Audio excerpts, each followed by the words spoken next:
Buenos días, gente. ¿Cómo les va? 9 de julio, 6 menos 10, cuarentena. Ya leí lo que tenía que leer, ya hice ejercicio y ahora me toca transmitirle algunas cosas muy interesantes luego de una semana corta, pero muy intensa, donde me dieron y creo que alguna piña pegué, creo. Este, pero me dieron para que tenga.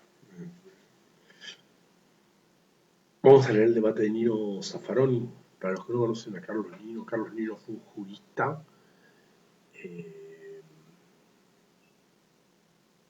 y un filósofo, egresado de la Universidad de Buenos Aires, doctorado en leyes en Estados Unidos, no recuerdo si en Harvard o en Oxford, reconocido internacionalmente, premio Connex de plata, etcétera, etcétera, etcétera.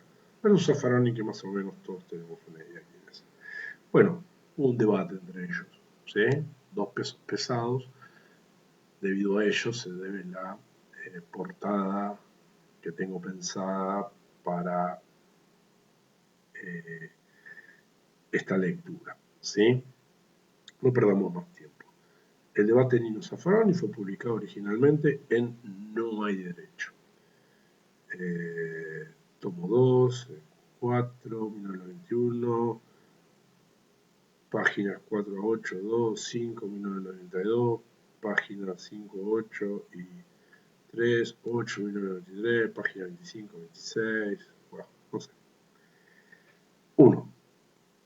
La huida frente a las penas, por Carlos Santiago Nino. Un artículo sumamente interesante publicado recientemente por Edgardo Dona, en el que objeta algunas de las conclusiones de la llamada criminología crítica, me llevó a leer el libro de Eugenio Zaffaroni En busca de las penas perdidas. Libro que tuve y que regalé.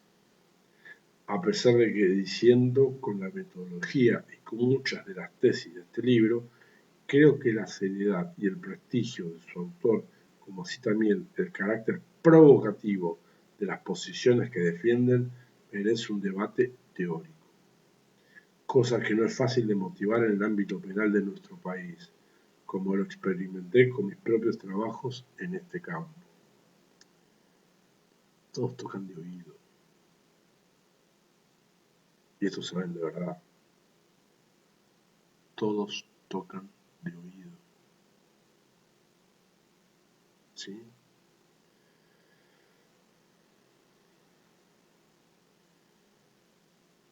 Bien, no quiero seguir. El profesor Zaffaroni expone la posición que llama realismo jurídico, penal marginal, que parte de la deslegitimación del sistema penal vigente, sobre todo en los países subdesarrollados que pertenecen a lo que él llama margen. La causa fundamental de la deslegitimación a tales sistemas estaría dada por el hecho de que los irremisiblemente provocan más violencia que los que previenen, principalmente a través de los abusos represivos, prisiones preventivas, que se convierten en penas, accidentes de tránsito, abortos que el sistema no impide, etc. Frente a ello, el abolicionismo se presentaría como una alternativa atractiva.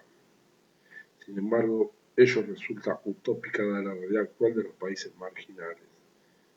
Según Zaffaroni, más razonable sería optar por un principio de reacción penal mínima. Reacción penal mínima, que trate de minimizar a la violencia generada por el mismo sistema penal. La posición de Eugenio Zaffaroni depende, en mi opinión, de premisas que corresponden a estas categorías. 1. Una descripción del funcionamiento del sistema penal. 2. Una valoración de los resultados de la descripción anterior de acuerdo a ciertos principios de moralidad social. 3. Una explicación de por qué la valoración social, la valoración moral anterior no es generalmente reconocida. 4. Una postulación de la cual sería la situación óptima en la que se materializaría la valoración respectiva en 2, superada la falta de reconocimiento que menciona en 3. 5. Una postulación de una situación ideal segunda mejor si la situación óptima mencionada en 4 no es materializable. 6. Una prescripción de medios para alcanzar el estado de cosas referido. Y en 5 como segundo mejor. Veamos sucesivamente estos pasos. 1. La descripción del sistema penal. La descripción del funcionamiento del sistema penal que hace el profesor Zaffaroni contiene algunos aspectos obviamente correctos y en verdad constituye un notable mérito del autor enfatizar estos aspectos que son generalmente ignorados por la mayoría de los jueces y juristas. La violencia que genera el Estado en algunos países como el nuestro a través de abusos de sus fuerzas de seguridad, muertes y lesiones en situaciones no claramente justificadas, apremios ilegales, detenciones arbitrarias, regímenes de arrestos indignos, intimidaciones, etc., debe ser motivo de preocupación profunda para toda persona honestamente comprometida con la preservación de los derechos humanos. Lo mismo ocurre con aspectos aberrantes de nuestro procedimiento penal, como las prisiones preventivas que se convierten en verdaderas penas a presuntos inocentes, gracias a procedimientos de excarcelación extremadamente rígidos, un proceso judicial atrabiliado en cuanto a su lentitud, burocratismo y opacidad y un régimen de detención que pervierte gravemente los fines aseguradores de la prisión preventiva de los procesados. La calamitosa deficiencia de nuestros procedimientos penales, sobre todo en el orden nacional, generan considerable grado de riesgo de que las sanciones dispuestas como consecuencia de él recaigan sobre individuos inocentes.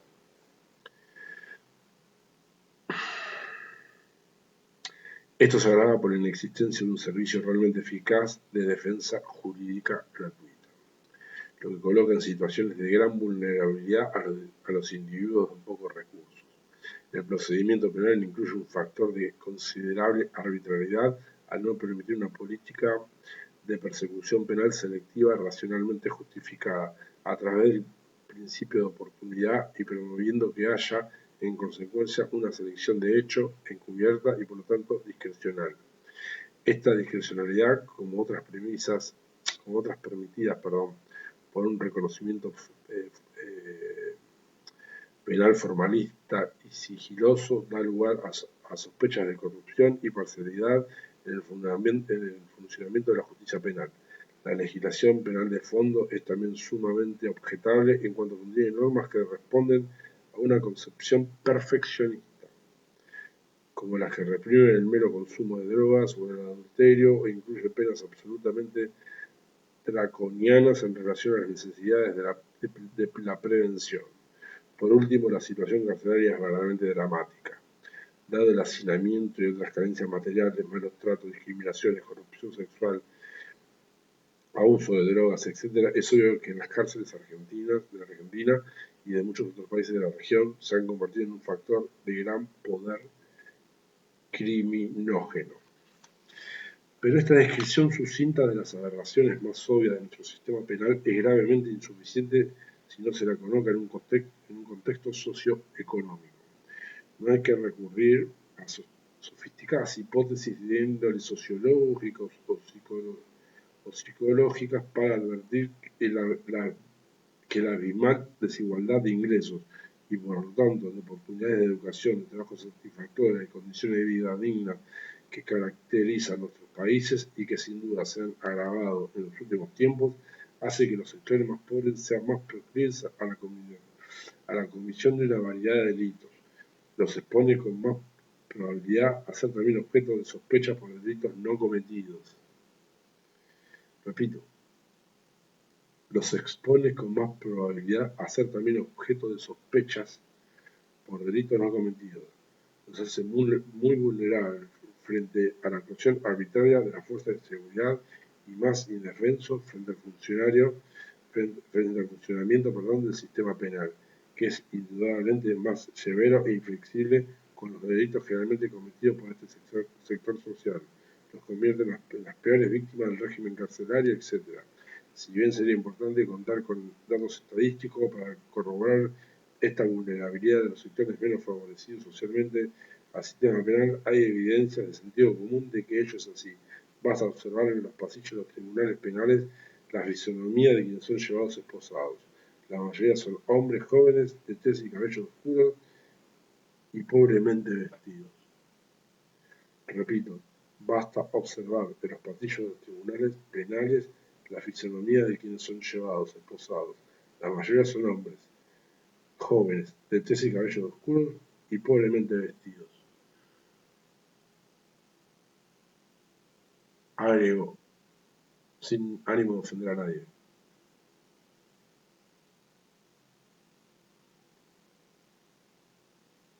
Es análoga a la descripción de un oficial de policía de la provincia de Buenos Aires,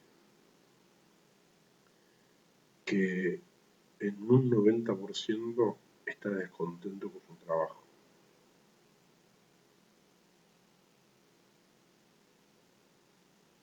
Y esto no lo leí en ningún lado. Esto lo concluyo de hablar con ellos. Lo concluyo de hablar con ellos. ¿Sí? No quiero seguir hablando sobre el tema. En cambio, no parece tan claro por qué el profesor Zaffaroni incluye a las muertes provocadas por accidentes de tránsito y a los abortos entre la violencia generada por el sistema penal. Es obvio que estos no son daños que el sistema penal produce positivamente. Se podría decir que los produce por omisión, ya que no es suficientemente eficaz para impedirlos. Pero sí Zaffaroni suscribiera esta tesis como yo lo hago en el caso de los accidentes de tránsito, aunque no del aborto.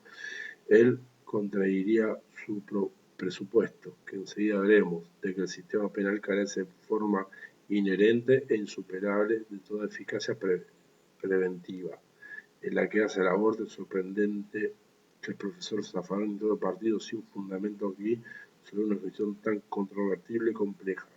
Muchos no aceptarán que los abortos son males generados por el sistema penal, ya que asumen que los abortos no constituyen en sí mismos daños para ninguna persona moral. Yo mismo pienso que solo en los casos en que el feto tiene un desarrollo considerable, el aborto es un mal. Pero aún así, no siempre la madre tiene la obligación moral de abstenerse de producirlo. Y aun cuando tenga tal obligación, difícilmente pueda justificarse con el sistema que el sistema penal procure hacerla efectiva. Dejando de lado este aspecto poco claro de la descripción de Zaffaroni, creo que ella es en general correcta, aunque no esté apoyado en datos empíricos o en fuentes verificables. Me parece que no se puede exigir siempre corroboraciones minuciosas cuando se traía de hechos notorios que sin embargo son ignorados y hasta la referencia a ellos considera de mal tono en la mayoría de los desarrollos teóricos para los que tales hechos son relevantes.